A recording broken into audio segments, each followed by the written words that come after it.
Queremos aprovechar nuestro episodio para, primero que todo, agradecer a toda la gente que nos está apoyando en Patreon y en las diferentes donaciones, porque ellos hacen posible este proyecto, ellos garantizan la continuidad de esto, los patrocinadores y toda la gente que nos está apoyando en Patreon y en donaciones. Queremos agradecer a todas las personas que nos escriben en redes sociales, que están permanentemente pendientes, que nos comentan, que nos cuentan. Queremos agradecer a la comunidad que está con nosotros, que nos apoya y que nos hace uno de los podcasts más reconocidos. A toda esta gente tan bacana, que nos está botando tan buena onda, que nos está impulsando a seguir adelante y a seguirles contando historias. Muchas gracias.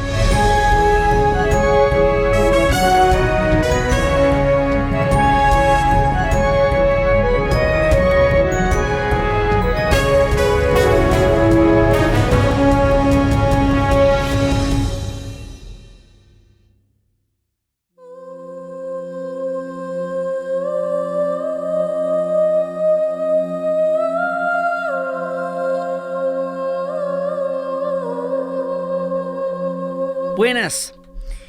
Hoy, para poderles contar este viaje a Escandinavia, vamos a hacer un viaje por el mundo vikingo. Lo vamos a hacer en un capítulo, porque es que nos lo vamos a encontrar en todas partes. Por ejemplo, cuando lleguemos a Noruega vamos a visitar 4 museos vikingos. No los vamos a encontrar en Suecia, pero sobre todo cuando lleguemos a Islandia, que es donde va a terminar nuestro recorrido.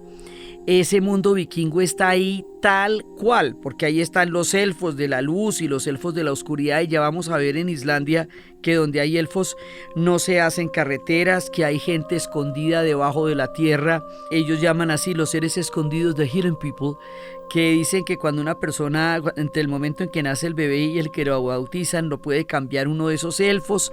Entonces, esto es una realidad y es una identidad tan poderosa en la cultura escandinava desde todo punto de vista, desde el punto de vista de los dioses, de los mitos, desde el punto de vista de la política, de las costumbres, de los orígenes de naciones, que hemos visto que ellos dan origen a muchas naciones, que les vamos a dar digamos como un viaje por el mundo vikingo en sí mismo, para luego irnoslo encontrando en Noruega, en Suecia y en Islandia, a medida que vayamos yendo para allá, en los diferentes capítulos de nuestro viaje por Escandinavia.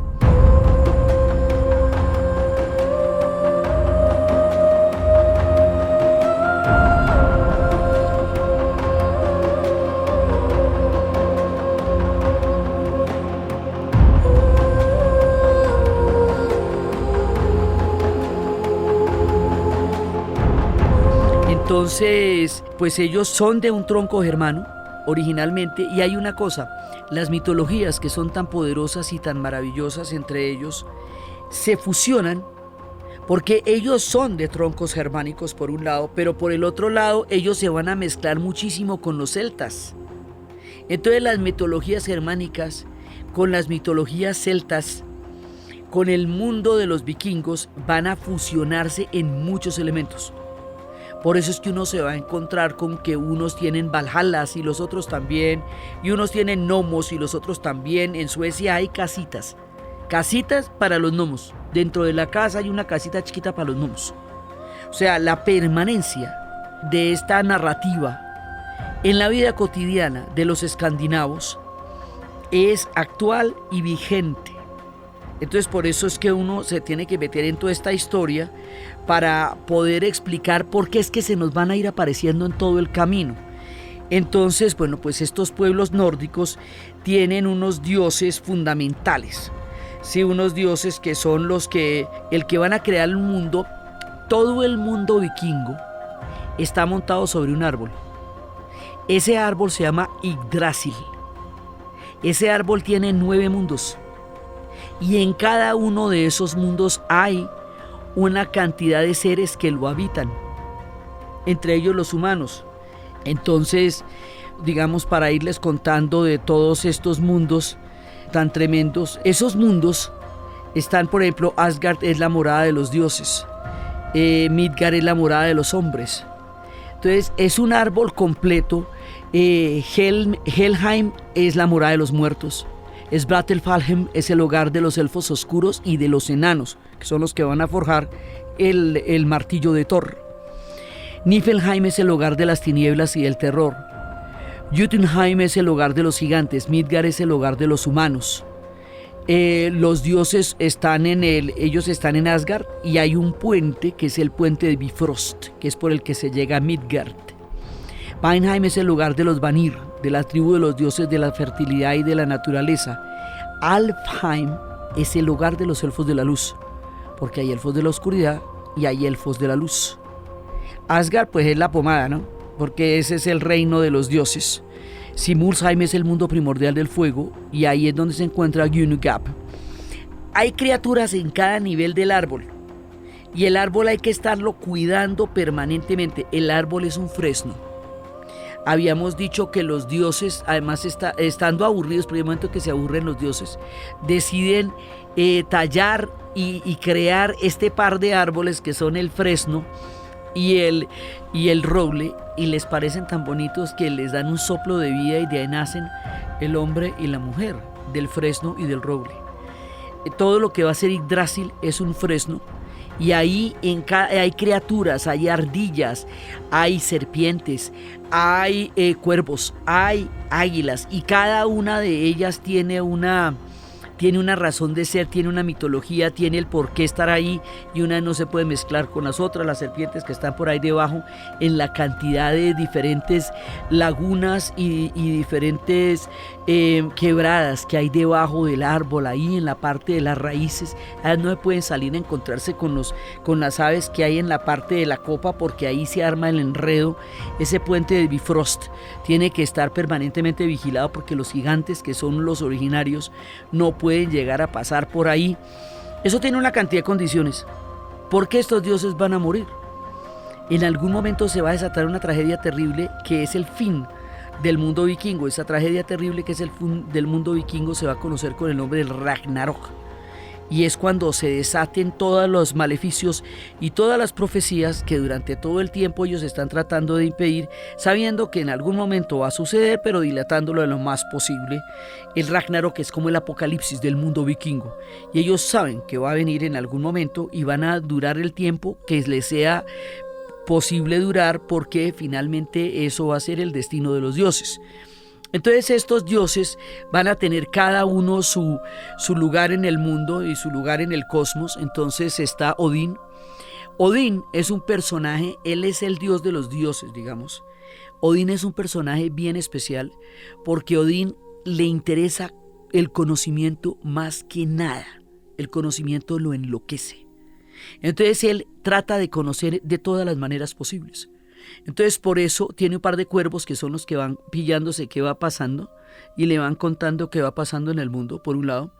Y por el otro lado, él se disfraza de mendigo, se mete un rato en Midgard a ver qué andan pensando los hombres, a ver qué se dice.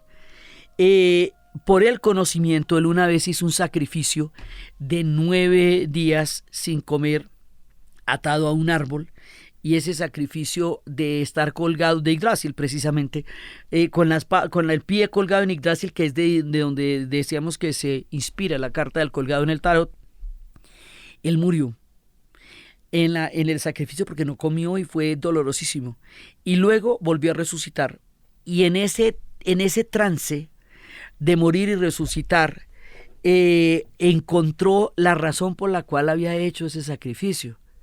Y ese sacrificio es para encontrar el conocimiento de las runas.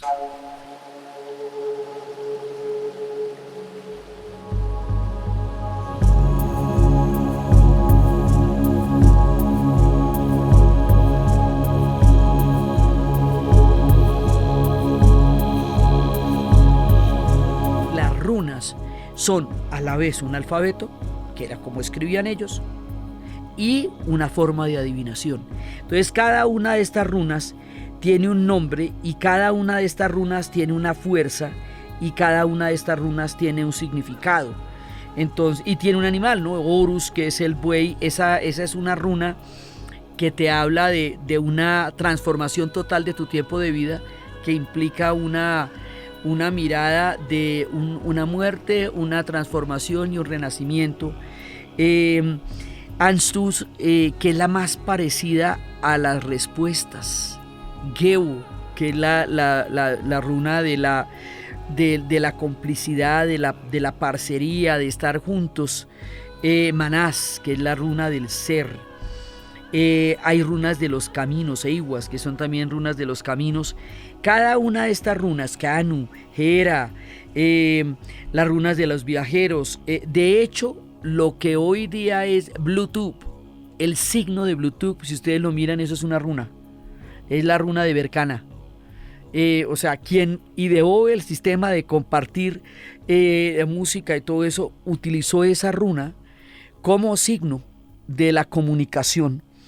Entonces, estas runas, cada una de estas runas tiene, como les digo, una fonética, porque esto es un alfabeto y esto uno lo ve en las piedras gigantescas, y cada una de ellas tiene un poder, una adivinación, un significado, una manera de explicar el universo.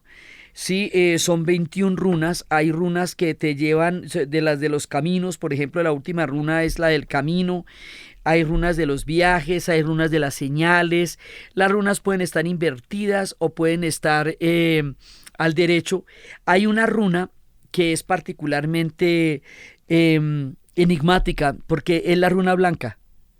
La runa blanca no tiene nada, no tiene ningún signo.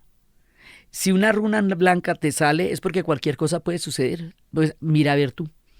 Sí, porque también existe lo indescifrable, lo incognoscible, lo impredecible. Siempre es posible. Entonces por eso pues, te puede salir una runa que no diga nada. Entonces es lo que tú quieras, lo que va a pasar. O lo que tú digas, quién sabe. Entonces las runas, que son esta forma de alfabeto y esta forma de adivinación, que están relacionadas con las piedras, que uno las ve en los museos de Dinamarca, uno ve esas piedras gigantescas con los trazos de las runas, uno las ve allá. Eso es el regalo o la compensación que por ese sacrificio de vida y muerte tuvo Odín para entender el conocimiento sagrado del mundo de las runas. Todo esto lo vamos a ver en el viaje, porque después de mucho buscarlas me las voy a encontrar en Islandia al final del viaje. Por ahí había como signos. En Noruega me encontré la de Kanu, pero ya al final me las voy a encontrar en Islandia. Entonces, las runas están totalmente ligadas al destino y a la comunicación de los vikingos. O sea, la comunicación entre ellos porque es un alfabeto y al destino porque es una manera de adivinación. Para ellos las adivinaciones son importantes, los adivinos son importantes porque los adivinos van permanentemente construyendo el camino a seguir o dando algunos tips de lo que puede pasar, como el oráculo de los griegos. Un poco en ese sentido, los adivinos son claves en su mundo. Como les digo, de lo del árbol, el hombre y la mujer, como nacen de dos árboles, tienen derechos políticos, tienen derechos económicos, tienen derechos de patrimonio, y la mujer tiene derecho a su cuerpo. Entonces ella no puede ser violada y ella no puede ser atacada por su compañero, porque eso inmediatamente rompe el vínculo matrimonial. Ellos tienen un parlamento que lo vamos a ver en detalle cuando lleguemos a Islandia, porque allá funcionaba, que es el Althing. En ese parlamento se dirimían los asuntos políticos que habrían de determinar el destino de estos pueblos. Por ejemplo, si seguían siendo católicos, si la religión de los dioses era la que iba a primar, y en el caso de que así fuera, cómo sería la una o cómo sería la otra, y llegarían a conciliaciones tan importantes como que serían católicos, pero la religión de Odín seguiría existiendo sin que fuera la religión oficial. O sea, partiendo la diferencia, discutiéndolo absolutamente todo, pero después la narración de ese parlamento lo vamos a hacer cuando lleguemos al punto de las placas tectónicas en Islandia. Resulta que de los vikingos, como decimos, se habla poco de sus avances políticos, de las instituciones que tenían, de la capacidad para dirimir las diferencias en planos igualitarios. Y se habla mucho más de la ferocidad de sus ataques porque nosotros supimos a través de los monjes benedictinos. O sea, los que nos narran estos primeros relatos son los monjes benedictinos que encontraron en los monasterios que ellos atacaron en Inglaterra y en Francia. Entonces la fuente, pues es la fuente que los padeció. Pues por supuesto la fuente que los padeció no es la más interesada en enaltecerlos, ¿no? Porque pues les dieron por la cabeza. Entonces, ahí hay una mediación siempre en la historia, por eso las sagas siguen siendo para nosotros, si queremos saber de los vikingos, y para los vikingos. En su identidad histórica, en los colegios en Islandia se estudian las sagas como una manera de construir la identidad de nación, y en Islandia, después vamos a ver, ha variado muy poco el idioma vikingo original de lo que hablan actualmente los islandeses, razón por la cual ellos sí pueden leer sus sagas común y corriente. Entonces, entre sus dioses está Odín, que es el propio. Está Thor. Thor es la lealtad, la incondicionalidad. Thor es muy fuerte. Thor tiene un martillo que le fue construido por los enanos y que es a la vez una herramienta y un arma, porque construye, porque es capaz de forjar en el hierro, pero también es un arma, pero también es muy grande. Él tiene que cogerlo con unos guantes, pero siempre que lo lanza se le devuelve. Ese martillo es el que hoy día se usa para los estrados en la corte, cuando el juez dicta sentencia o ordena en la corte que haya silencio, lo hace a través de un martillo. El martillo es el martillo de Thor, porque él es el de la justicia. Entonces, estos dioses que son tan poderosos también son ingenuos. Entonces, Thor es ingenuo porque a él sí le pueden mamar gallo. Hay un personaje que se llama Loki. Loki tiene varias facetas. Loki es divertido, Loki es bandido, Loki es mamador de gallo, pero también Loki va a ser el que desate el Ragnarok. O sea, su lado oscuro pues destruirá todo. Pero mientras tanto hace unas cosas así como, por ejemplo, cortar las trenzas mientras duerme, sí, a la mujer de Thor. O sea, como ¿para qué se va a meter usted en un lío de esos? Entonces, pues imagine cómo se puede en Thor. Entonces él le ordena a los enanos que le hagan unas trenzas de oro para ponérselas a la mujer y se las pone y después va y dice para desafiar a los enanos que no pueden hacer nada más bello ni más maravilloso que eso. Entonces ellos terminan haciendo el martillo. Entonces Loki siempre está desestabilizando lúdicamente el mundo de Asgard, de los dioses. Y siempre los reta, les pone tretas. Al pobre de Thor fue cuando lo puso a comer más que el fuego, tres retos: a comer más que el fuego, a correr más que una anciana y a ser más veloz que el pensamiento. Y todas las 3 batallas las terminó perdiendo porque nadie devora a mayor velocidad que el fuego, porque ningún guerrero vence el tiempo y porque nadie tiene la velocidad del pensamiento. Entonces él siempre tiene una astucia. Estos personajes así porque, por ejemplo, el cuervo, también en las mitologías nórdicas, es un personaje que es también un personaje de sabiduría, pero también es un personaje truculento, o sea, trickster, sí, truculento. Entonces Loki es así. Y entonces uno se divierte con Loki por toda la cantidad de barbaridades que hace hasta el día que él desata el Ragnarok y suelta al lobo Fenrir que ensangrenta la luna y atraviesa el Bifrost y se arma semejante lío tan terrible. También está Freya. Estos son Freya y Frigg, que son ellos son gemelos. Y Frigg son asociados ella es la diosa de la sensualidad. Ella pues pertenece al mundo de Alfenhund y es la mayor de las diosas de Vanir, de los elfos. Ella reside en Asgard. Ella es del amor, de la sexualidad, de la atracción, del hogar, de la fertilidad. Ella es la hermana de Freyr y ella también puede llegar a ser su amante, y también de Odín. Es extremadamente poderosa, ¿sí? Y su corazón lleva una copa de oro, y también es independiente y también es guerrera, porque las mujeres allá son guerreras, en los arquetipos son guerreras. Y ella es de las que le dio y aprendió de Odín el arte de la magia. Entonces ella es una maga. Entonces tenemos una cantidad de dioses fundamentales, Balder, y digamos para esta fama que tienen los vikingos, mire, Balder es el dios del perdón, de la mediación y de la amabilidad, ¿sí? Son cosas que se pueden decir de Baldur. Es la personificación de la mediación, de la amabilidad, del talento. Es el que renueva lo que se puede mirar. Entonces, o sea, para que, digamos, como esa imagen de que ellos solamente son guerreros, ellos primero son muy románticos, segundo tienen la capacidad del perdón y de la mediación. Entonces, tienen muchas facetas. Es un mundo bastante complejo. Y a nosotros se nos ha presentado en la única faceta, y es la faceta de la guerra.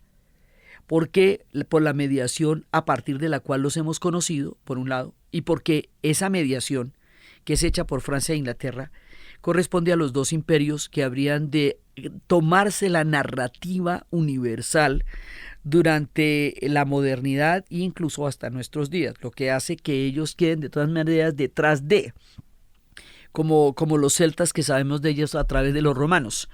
Entonces pues tienen mucho que ver con la mirada que los romanos tenían de ellos, pero como esta gente sí tiene las sagas, entonces podemos directamente ir a las sagas. Vikingos significa hombres de las bahías, y ellos son seres del mar, y son seres del mar, de los mares más feroces, y cuando ellos descubren la vela es cuando se pueden apartar de las costas y empezar a navegar más adelante a tierras que ellos no saben que existen.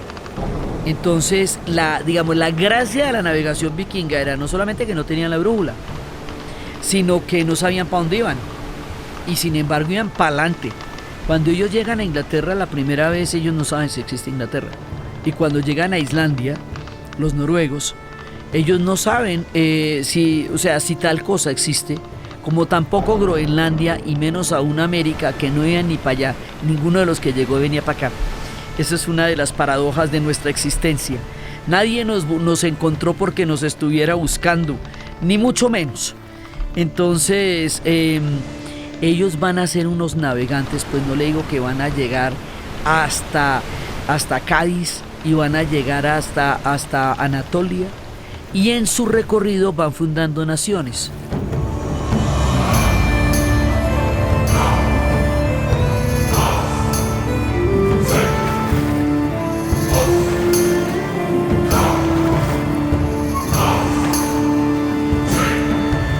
Una parte de los celtas eran los bretones.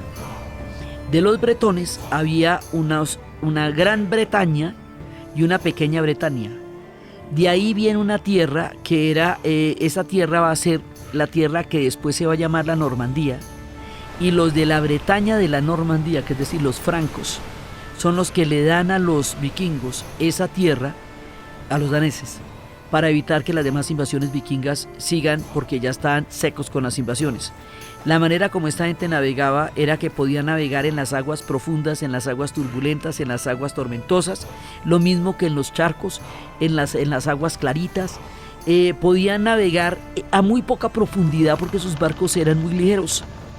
Entonces estaban hechos de una manera aerodinámica que se podía manejar en los lugares más, en los lagos poco profundos, por eso que se podían meter a Escocia y pasar de un lado al otro.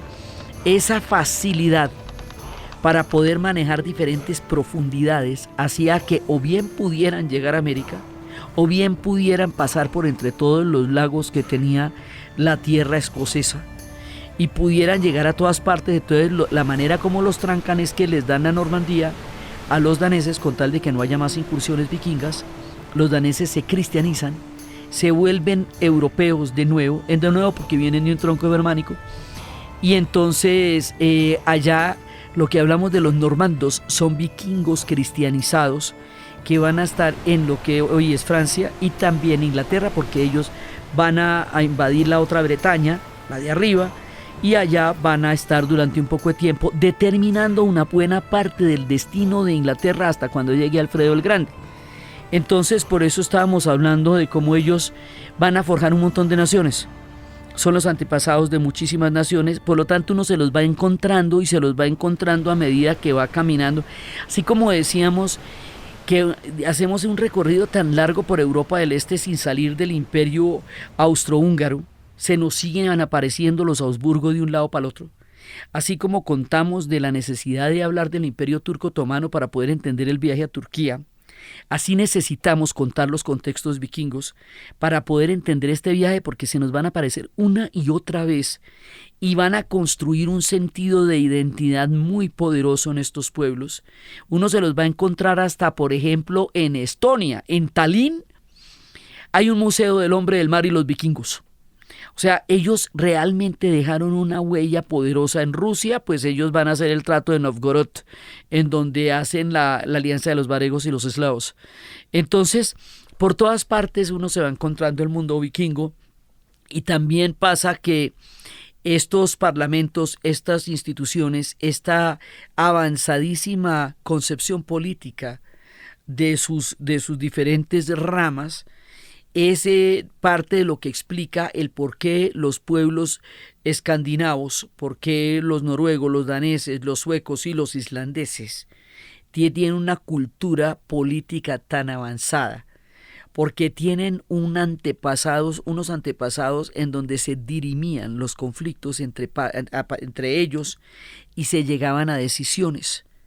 Entonces, digamos, no es que ellos hayan aparecido en la tierra perfectos, sino que tenían una buena base, que era el mundo vikingo, y por el otro lado van a desarrollar esas instituciones a lo largo de la historia y van a aprender de los errores cuando los van a cometer. Eso lo veremos en las diferentes instancias de los viajes que vamos a hacer por esta Escandinavia.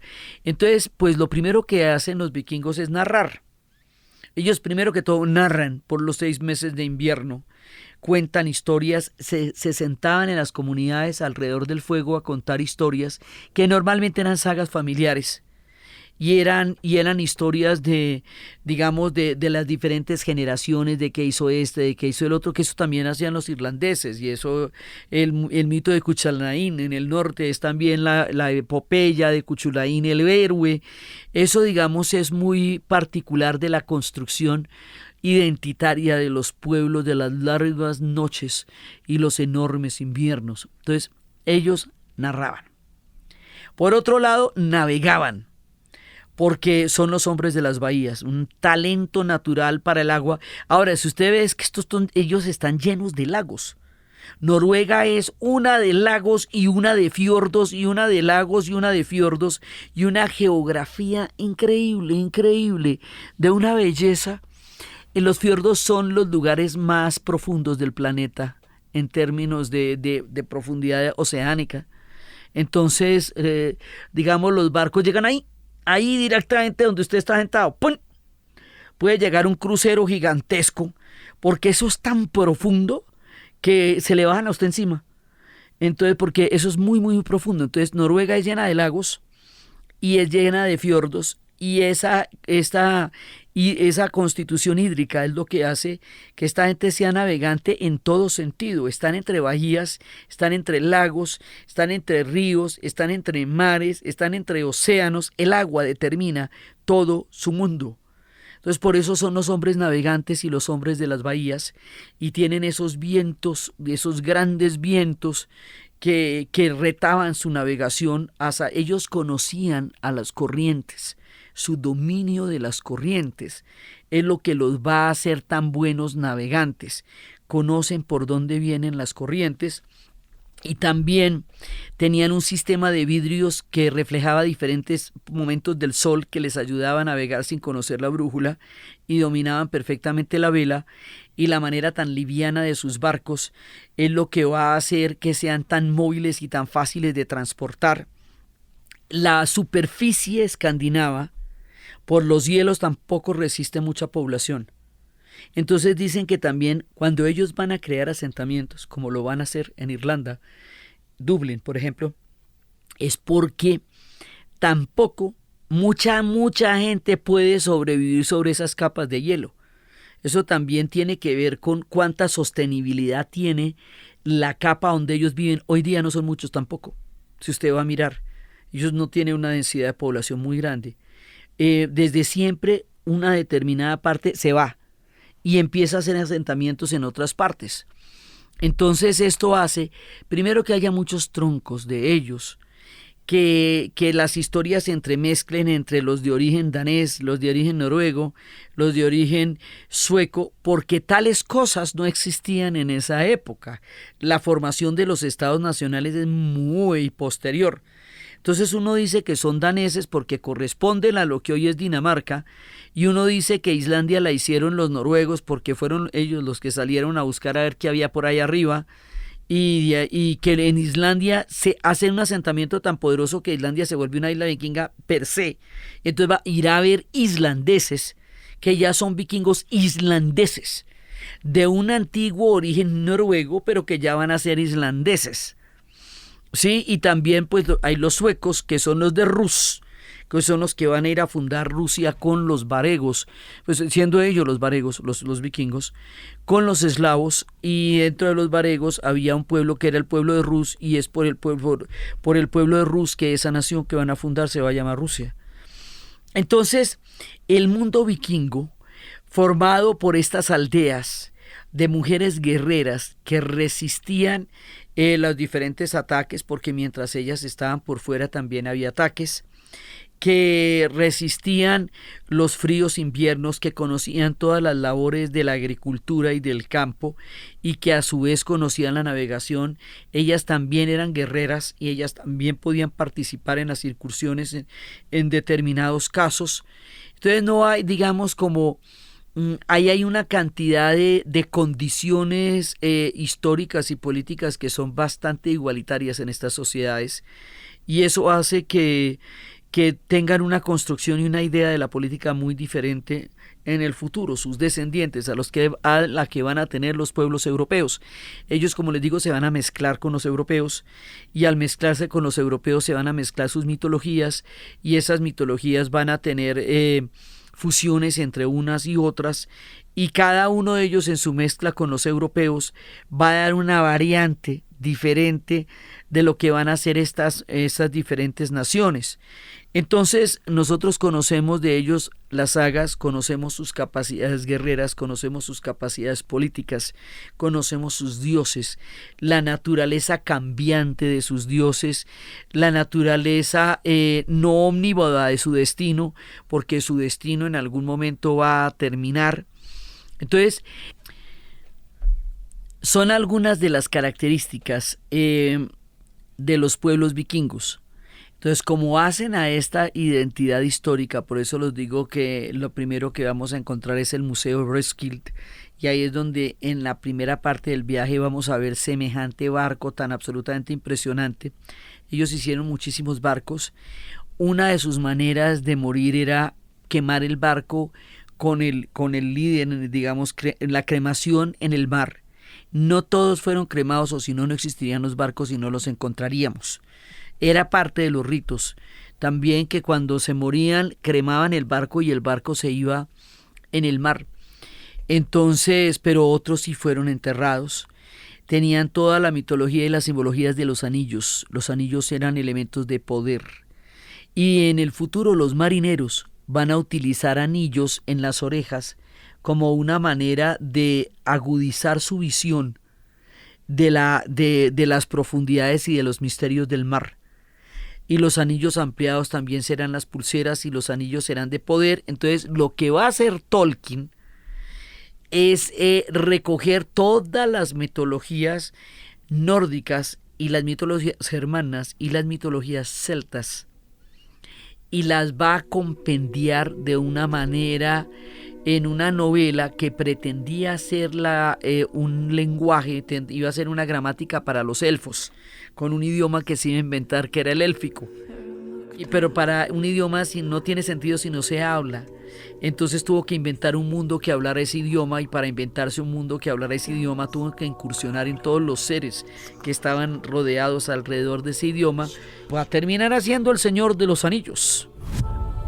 Entonces el Señor de los Anillos, que toma los anillos como elementos de poder, porque el anillo es el que va a dar el poder fundamental para para entender todo lo que haya que entender. Por eso es que el anillo es el componente del que se trata El Señor de los Anillos, que está estructurado como una saga. O sea, si usted lo ve, usted lo oye, eso es una saga, más o menos, eso era, ¿sí? El Señor de los Anillos. Entonces, eso es lo que hace Tolkien. Tolkien se llama a sí mismo un subcreador, porque él dice que aquel que hace visible los mundos para otros no los crea, sino que los visibiliza, y por lo tanto es un subcreador.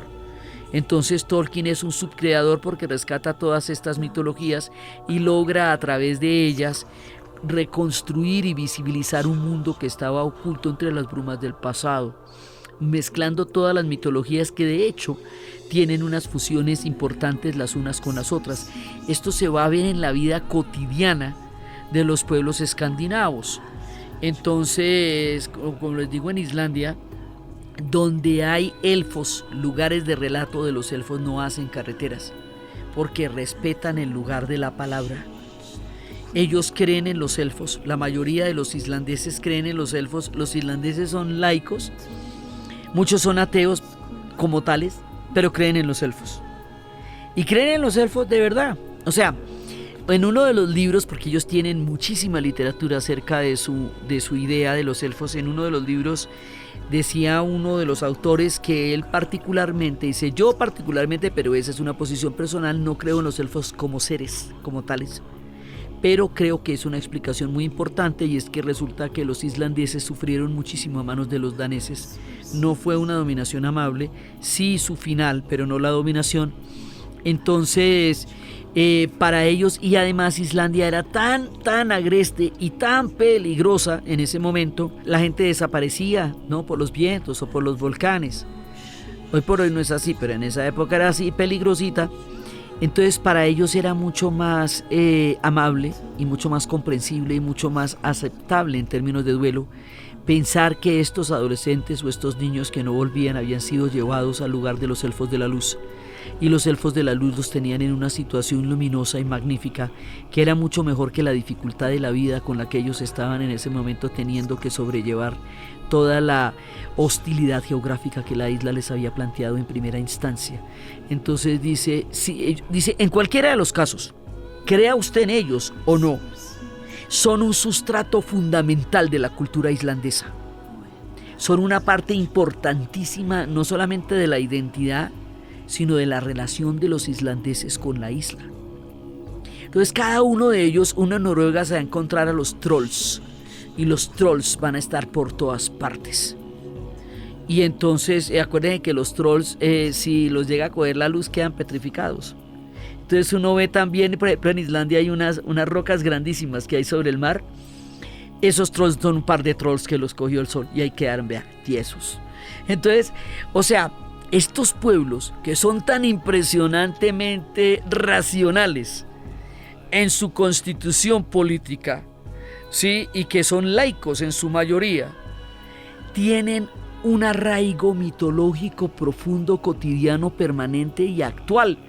Por eso nos toca contarles historias de vikingos, porque eso para ellos no es pasado. Eso para ellos, no le digo que los suecos tienen casitas donde están esperando que lleguen los duendes y les dejan comida por si llegan los duendes, no hay, no encuentren, ¿sí? Entonces los gnomos, los duendes no los gnomos. Cada una de estas criaturas tiene lo suyo, ¿no? Los gnomos. Ahí en Suecia hay gnomos y hay hadas. Porque además también hubo una profunda, hubo una conexión con los celtas, y los gnomos y las hadas son celtas. Entonces allá hay gnomos y hay casitas y comida para los gnomos, porque qué tal, lleguen y no encuentren nada. Entonces, y en Noruega pues hay trolls, sí, los hay. Entonces hay que entender la manera mágica como ellos se adhieren a su identidad histórica y el rédito tan impresionante que sacan de su pasado vikingo, porque de ahí nacen sus naciones y muchas otras naciones con las cuales ellos van a tener unos vínculos profundos y poderosos, manteniendo siempre su independencia. Después vamos a ver que la independencia de ellos es una cosa que van a luchar muchísimo. El ser parte de Europa pero sin estar metidos de lleno en el continente europeo. O sea, sí, juntos pero no revueltos. Ellos van a tener su manerita especial y específica de manejar cada una de las cosas que pasen en Europa. Ellos la van a manejar a su propia manera. Y los vikingos dieron esa independencia. Los vikingos eran seres libres, seres independientes. Ellos no estaban sometidos, por ejemplo, a relaciones feudo-vasalláticas. Nunca fueron dueños de una tierra, nunca fueron tampoco vasallos. Los vikingos escandinavos, los de arriba, los de la península, no tuvieron ese tipo de relaciones. Ya después, cuando los normandos se hagan europeos, pues entrarán en los juegos en que Europa entre, ¿no? Y entre los sistemas en que Europa entre. Pero ya esos son los normandos.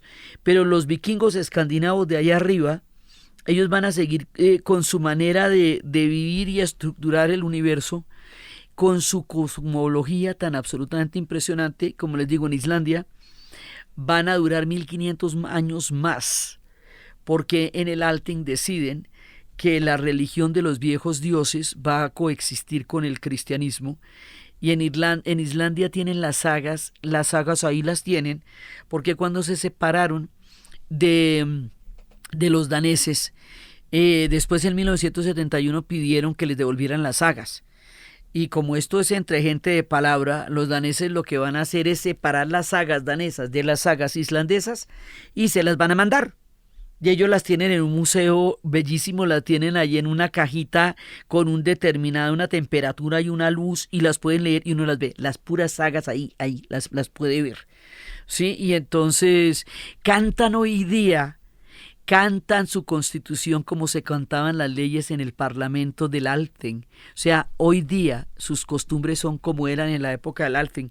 Hay una correlación tan importante entre su presente, entre sus ritos y los orígenes vikingos de esos ritos, que por eso es que uno tiene que hacerse un viaje por entre el mundo de los vikingos para poder seguir nuestro viaje a Escandinavia, porque cada vez que nos los vamos a encontrar, vamos a tener que remitirnos a todo lo que les estamos contando hoy para poder entender ese viaje, porque son el sustrato de todas estas tierras.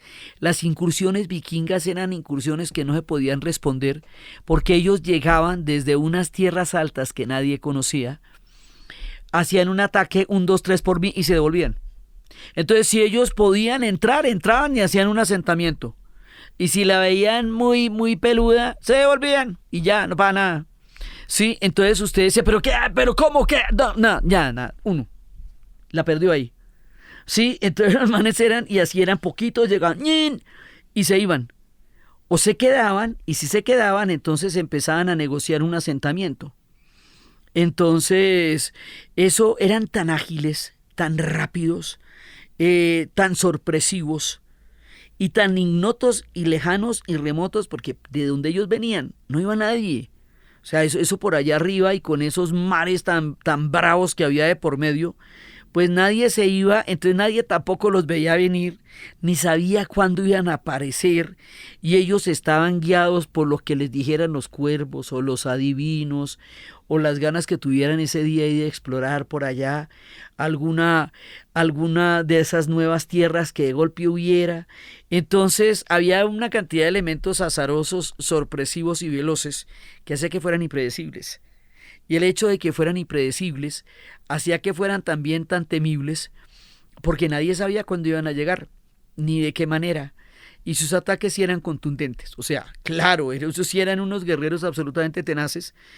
Eran de una manera tal que los pueblos sedentarios que existían en ese momento en la Europa continental no sabían cómo atacarlos, ni por dónde, no podían resistir esos ataques porque no sabían de dónde venían, ¿ve? No sabían qué hacer con eso, ni cómo repelerlos, ni nada.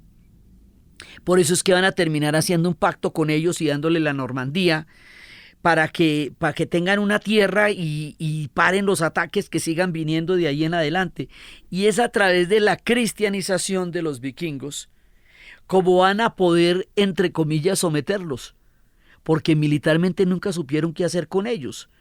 Entonces, y ahí es cuando las mujeres pierden todos los derechos. En el proceso de la cristianización, ese pie de igualdad jurídica, política y de cuerpo que tenían las mujeres se pierde ahí. Y lo mismo va a pasar con las mujeres celtas. En el momento en que entre en la cristianización europea, porque la cristianización celta era otra cosa, era también independiente, como la hemos visto en Irlanda en las abadías, era otro concepto y era de otra forma. Entonces es cuando entran en el continente que muchas de sus antiguas costumbres cambian, pero allá arriba de todas maneras sí se mantiene eso durante mucho tiempo. Entonces, pues los vikingos son todo eso, son los armadores de los barcos. Los mascarones de proa de los barcos vikingos tienen una importancia fundamental porque tienen el espíritu de la madera, el espíritu del carpintero que hace la madera, el espíritu del bosque de donde se sacó el árbol y el espíritu de la creación que les permitió hacerlo.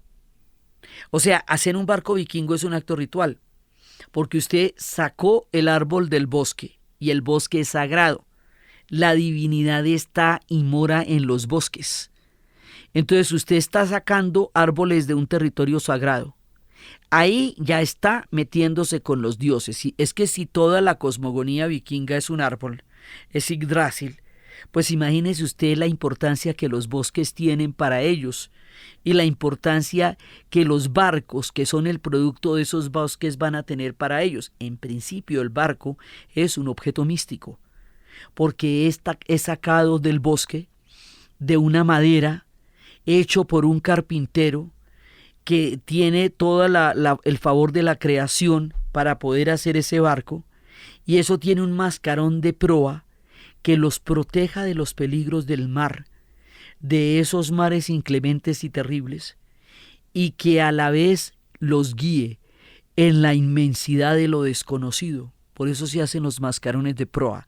Los mascarones de proa son como el talismán, son como el protector, son como el guardián, son como el inspirador de un barco vikingo.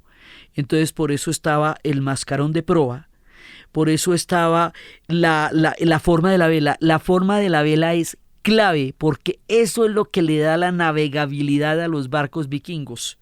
Eso es lo que la tecnología que les permite hacer, alejarse de las costas inmediatas, así como el conocimiento de las estrellas será el que permitirá que los polinesios puedan alejarse de sus costas inmediatas y recorrer la inmensidad del Océano Pacífico.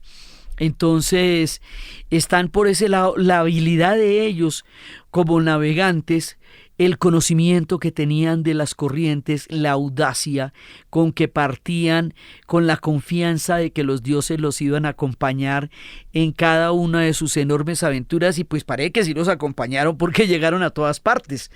Entonces, todo eso tiene que ver con ellos. La manera, por ejemplo, decían que los gigantes les daba por hacer, haga de cuenta como sancochos, ¿no? O ajiacos, cocinaban.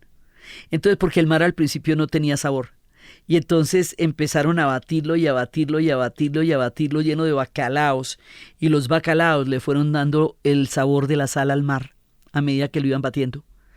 Y entonces, por eso es que el mar es salado, por eso tiene arenque y tiene bacalao.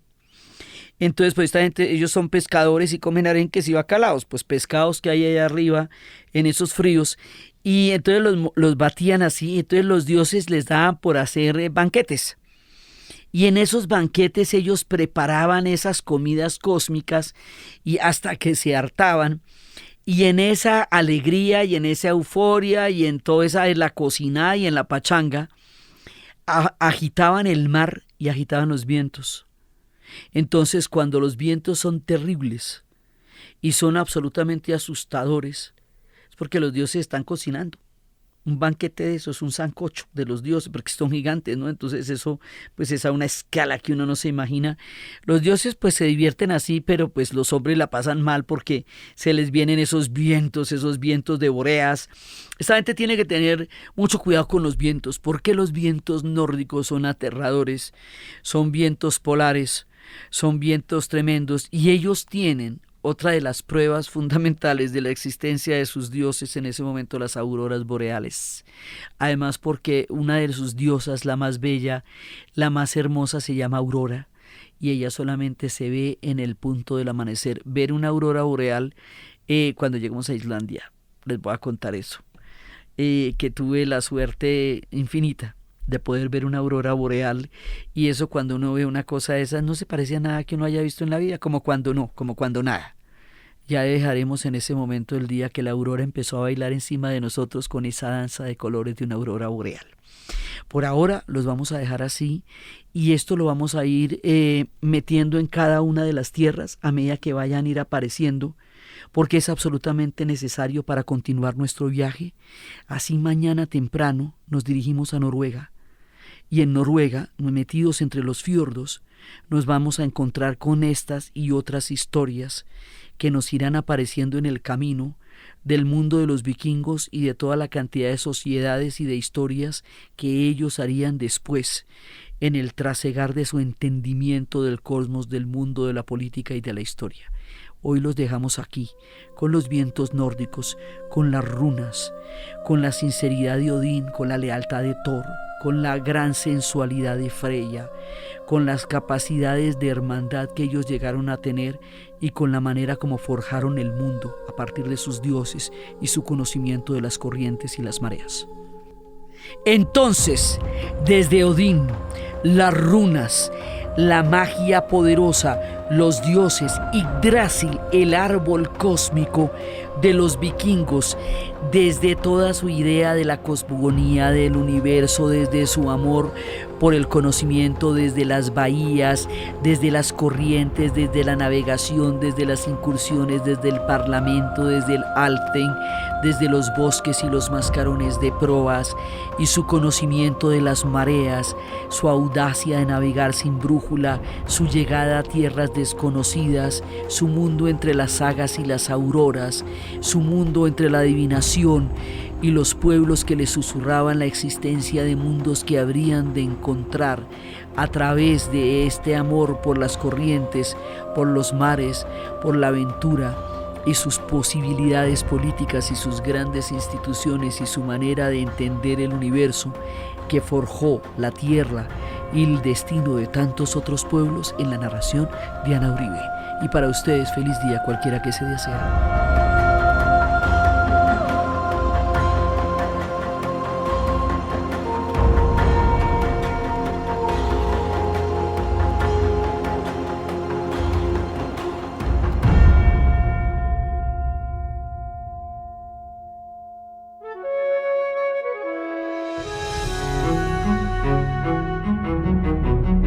Quiero recordarles que en la página dianauribe.fm pueden encontrar las notas y la playlist de las canciones que mencionamos durante el episodio, para que la escuchen, para que la disfruten, para que se la soden. Este podcast fue posible gracias al equipo de la Casa de la Historia: Diana Suárez, Milena Beltrán, Daniel Moreno Franco. Fue grabado en Los Gatos Estudio, editado y musicalizado por Eduardo Corredor Fonseca de Rueda Sonido, y siempre con la ayuda fuerte y poderosa de Santiago Espinosa Uribe y Laura Rojas Aponte del podcast Cosas de Internet.